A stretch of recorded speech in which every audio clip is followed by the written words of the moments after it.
Jeder Friedensprozess muss in Konformität, also in Übereinstimmung mit den Menschenrechten, internationalem Recht und UN-Resolutionen stattfinden. The fact that the Americans and the Israelis have taken these out of the peace process is what made them fail. Die Tatsache, dass die Israelis und die Amerikaner diese Basis oder diese Voraussetzungen aus dem Friedensprozess herausgenommen haben, hat dazu geführt, dass er eben nicht funktioniert. Without this base, all negotiations are simply on the basis of power. Ohne diese Basis sind im Prinzip basieren alle Verhandlungen nur noch auf Macht. And if it's power, Israel wins and the Palestinians lose. Und wenn wir nur noch mit Macht argumentieren, wird Israel gewinnen und Palästina wird verlieren. We have to deal with the issue of refugees. Wir müssen über die Flüchtlinge reden. Which includes acknowledging the refugee issue.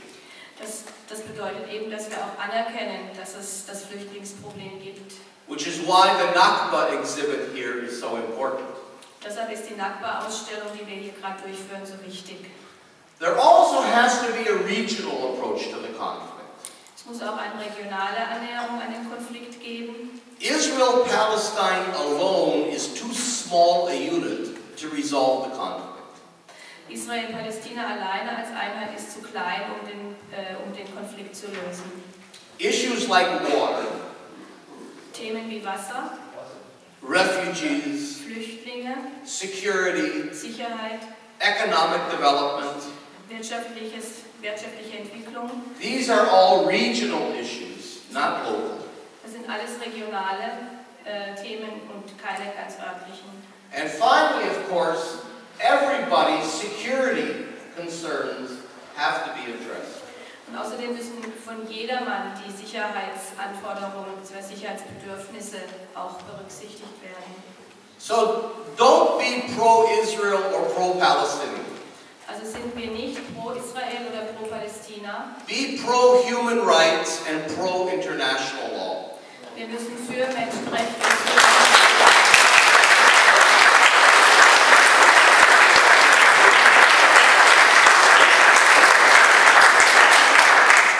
if we do that, then the way out of this conflict, I think, is very clear. Wenn wir uns daran halten, dann ist der Ausweg aus diesem Konflikt ganz klar.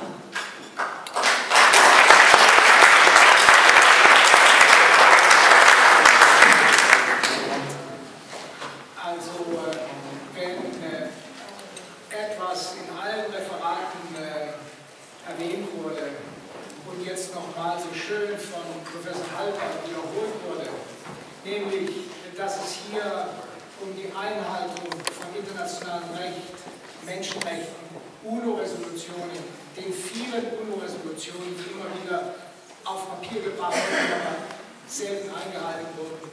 Übrigens gibt es eine Resolution auch für den Mittleren Osten, dass der Mittlere Osten eine Zone frei von Nuklearwaffen sein. Die gibt es seit 1974. Zu den Schlüsselworten dieser Referate gehört auch das Wort Doppelstandard. Immer wieder wurde dieser Doppelstandard. Wir haben in Israel Rechte, die andere nicht brauchen oder die wir nur beanspruchen. Also es ist ein Reichtum an Gedanken hier aufgekommen. Ich möchte anfangen, meine Referatsmitglieder hier oben zu bitten, sich zu äußern zu dem, was Professor Halper gesagt hat. Und dann ist der Floor open, wie man sagt, dann ist jeder dran, sich zu Ja, nein, aber ich möchte die erste Möglichkeit, wenn niemand hier was sagen will zu diesem oder nur kurz, dann ist es jetzt die Möglichkeit, danach diskutieren. Bitte. Ja, ich möchte dem Professor Halper danken. Ich möchte nur auf die Problematik des Flüchtlingsproblems hinweisen.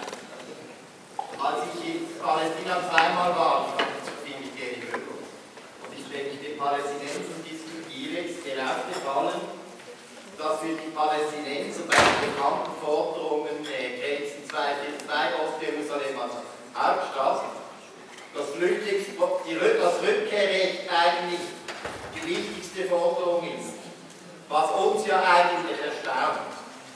Das hat zwei Gründe. Das hat zum einen zu tun mit dem Rückkehrrecht, mit den Flüchtlingen. Und das hat zum zweiten zu tun mit dem, was erwartet wird und nur Bedingung sein kann eines Friedens, nämlich die israelische Schuldanerkennung für die Nachbarn.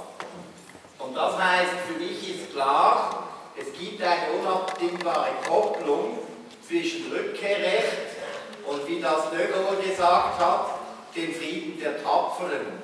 Nämlich, dass anerkannt wird, der israelische Staat beruht auf der Vertreibung und in irgendeiner Form braucht es eine Wiedergutmachung und die ist nur über eine Regelung, wie auch immer geartet, das ist nicht einfach bestimmt, des Rückkehrrechts möglich.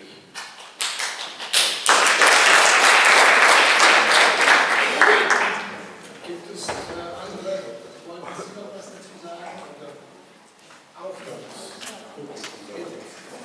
Also, wir machen das so, links, rechts, keine politische Meinung, wenn ich links sage oder rechts sage, aber Sie sind jetzt der erste Linke. Ja, ich komme aus der Schweiz. Ich lese, dass es um die deutsche Mitverantwortung geht. Ich bin der Autor dieses Buches, das da drüben liegt. Ich zitiere einen Satz aus meinem Buch, der sich auf die deutsche Mitverantwortung bezieht. Das ist Kernsatz Nummer 34 in diesem grauen Papier da. Frau Merkel, Herr Westerwelle und alle Deutschen, befreit euch endlich von den unzähligen und schon lange überholten Schuldgefühlen gegenüber den Juden und der Angst vor ihren Vorwürfen. Ihr habt ihnen längst genügend Abbitte getan für den Holocaust, den eure Großeltern verübt haben. Verlangt viel eher von den Israelis Abbitte bei den Palästinensern. Die leben noch, brauchen sie. Abbitte durch Taten, nicht durch Worte, durch einen eigenen Staat, wobei ich mich der Forderung von Herrn Halper sehr gut auch anschließen kann. Danke.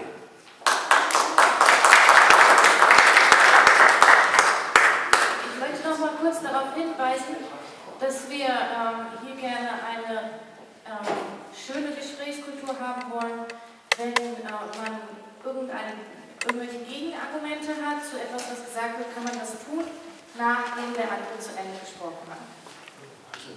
In dem Sinne erinnere ich daran, dass wir im Haus der lieben Hand sind.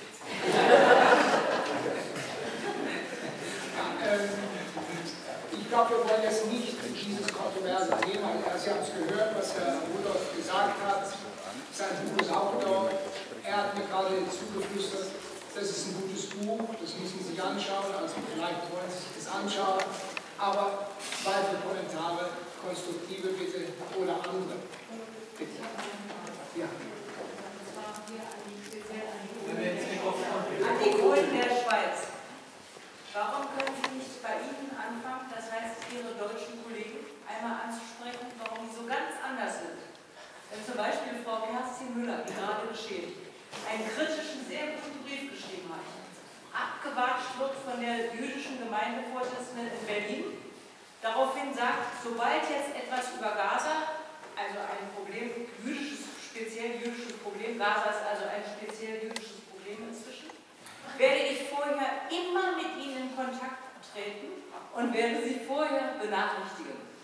Vielleicht können Sie mir mal erklären, genauso hier OB Salomon, der ja voll, in Freiburg wird sich ja gerühmt, dass Freiburg voll unter Israel-Lobby-Knute steht.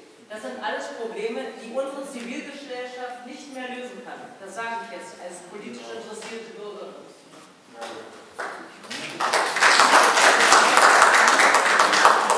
Darf ich Sie fragen, sprechen Sie jetzt speziell die Grünen an, oder? Speziell vielleicht, ich spreche alle an, weil Sie jetzt gerade Grüne ausbilden. Ja. Wenn die Grünen in der Schweiz total markiert sind für die deutschen Grünen, frage ich Sie jetzt speziell als Grüne.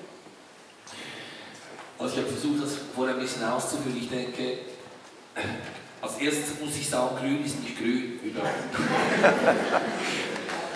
Gespräche, die wir geführt haben, also wirklich auch aktiv geführt haben mit den grünen Politikern, die waren teilweise, teilweise spielte die Geschichte Deutschlands eine Rolle, aber was mir auch aufgefallen ist, das ist diese spezielle deutsch-amerikanische Freundschaft, die wir dann vor allem beim ehemaligen Außenminister auch festgestellt haben. Und das ist wirklich eine ganz schwierige Basis, aufgrund dessen, was Sie vorhin auch als Analyse genannt haben. Wenn Sie auf dieser Analyse sind und sagen, ja, das sind alles Probleme, dann kommen Sie zu dieser Thematik. Die deutschen Grünen sind auch, das sind ja die Ersten gewesen, die sich gegründet haben. Die sind eigentlich auf dieser Basis gegründet worden von diesem NATO-Doppelbeschluss. Da ist eigentlich der Aufbau auf einer ganz anderen politischen Haltung als bei den Grünen in der Schweiz. Wir versuchen, den Dialog zu machen, aber es ist schwierig. Und was Sie bei den Parlamentariern gesagt haben, wie gesagt, die Reaktion, die jetzt unsere Kollegen jetzt auch von anderen Parteien, also der Linken und der SPD, erhalten haben, waren schon in einer anderen Klassenordnung als bei uns. Und das spielt vielleicht dann, in der Schweiz können Sie immer noch dann die Rückfallposition haben und sagen, ja, wir sind ein neutrales Land, wir kritisieren Palästina und Israel. Und das, bei Ihnen ist dann das Und eben weg. Und ich finde, wie gesagt, das gehört zur Arbeit, wir nehmen sie möglichst mit, auch wenn es manchmal nur die Mitarbeiter sind, die Parlamentarier, wir nehmen sie mit aufs Feld, dass sie es anschauen kommen und so weiter. Aber das ist nicht nur für Deutschland, da braucht ganz Europa Entwicklungshilfe. Das ist, und auch die Schweiz, wie gesagt, wir sind im Moment gegenwärtig dran, keine Vorstöße ins Parlament zu bringen, weil wir Angst haben, wir würden sie verlieren. Also wir sind, überall müssen wir ein bisschen dieser Gegenbewegung entgegenhalten.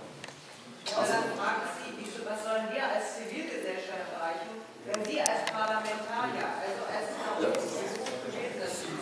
Sie sind die Drohung der Nichtwahl, aber es ist natürlich bescheiden, ich weiß.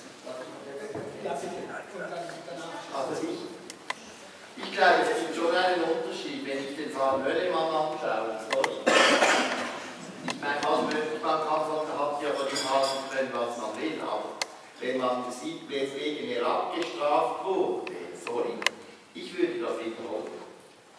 Und zwar öffentlich, und ich glaube, ich würde dann drankommen bei einem Privatsender und so. Ich habe mir erlaubt zu sagen,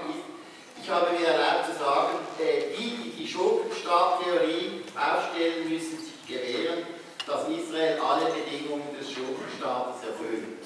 Und das ist eigentlich urnormal, das zu denken, weil das stimmt ja. Aber es ist klar, man wird abgestraft, aber ich glaube, in Deutschland hat etwas anderes stattgefunden. Dass das, was bei der Anti-NATO-Doppelbeschlussbewegung vorhanden war, diese in einem gewissen Sinne, und da habe ich vielleicht nicht die gleiche Meinung wie alle hier, auch anti-westliche Haltung, der Israel-Konflikt, hat natürlich auch mit einem weltpolitischen Konflikt zu tun, ob man sagt, wir wollen eine Zukunft der Weltgesellschaft, die gewissermaßen vom Westen formiert wird und sich nach den Maßstäben des Westens wird, oder ob man sagt, wir sind für eine Weltgesellschaft, die plural ist, die multipolar ist und in einem gewissen Sinne die Vorherrschaft des Westens überwindet.